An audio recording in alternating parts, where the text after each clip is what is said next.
ఈ మధ్యకాలంలో బాగా వివాదాస్పదమైన అంశం ఏంటంటే మంచు మోహన్ బాబు మీడియా పైన జరిగినటువంటి దాడి. కుటుంబ కుటుంబ సమస్యల నేపథ్యంలో అంటే మంచు మనోజ్కి మోహన్ బాబు గారికి జరిగినటువంటి వివాదాల నేపథ్యంలో ఒకళ్ళొకళ్ళు పరస్పరం కేసులు పెట్టుకోవటం, మోహన్ బాబు గారు మోహన్ బాబు గారి ఇంటికి మనోజ్ వెళ్ళటం, అతని పైన దాడి జరగటం, ఆ దాడిని కవర్ చేయడానికి వెళ్ళినటువంటి మీడియా పైన మోహన్ బాబు గారు నేరుగా దాడి చేయటం, ఆ విజువల్స్ అన్నీ కూడా సోషల్ మీడియాలో బాగా టెలికాస్ట్ అవ్వటం, ఈ పరిస్థితుల నేపథ్యంలో మోహన్ బాబు గారి పైన కేసు రిజిస్టర్ అవ్వటం, ఇవన్నీ కూడా జరిగినటువంటి.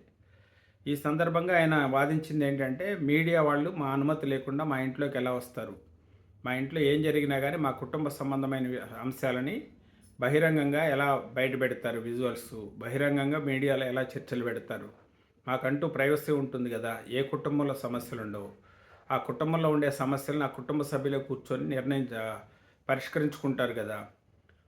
మనోజ్కి నాకున్నటువంటి వివాదం కూడా అతను నా కొడుకే కాబట్టి నేను కూర్చొని పరిష్కరించుకుంటా కదా.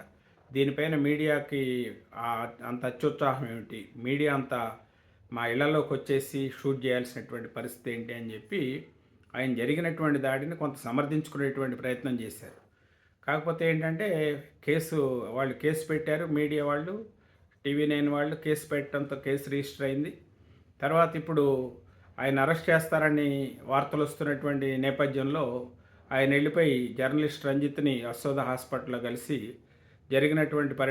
జరిగినటువంటి ఇన్సిడెంట్కి సంబంధించి తాను క్షమాపణలు చెప్తున్నానని చెప్పి ఆయనకి వాళ్ళ కుటుంబ సభ్యులకి బహిరంగంగా క్షమాపణ చెప్పి చెప్పినటువంటిది, ఆయన పరామర్శించి క్షమాపణలు చెప్పినటువంటిది. ఏదేమైనా అంటే ఇప్పుడు ఒక పక్కన మీడియాతో పెట్టుకొని కేసులు రిజిస్టర్ అయ్యి ఇది మరి ఎక్కడి నుంచి ఎక్కడి దాకా పోతుంది అనుకున్నారో ఏమో, ఒక మెట్టు దిగి మరి ఆ మీడియా సోదరులకి వాళ్ళకి కూడా క్షమాపణలు చెప్పి ఈ కేసు యొక్క తీవ్రతను తగ్గించుకునేటువంటి ప్రయత్నం చేస్తున్నట్టు కనబడుతుంది. చూద్దాం ఏం జరుగుతుంది.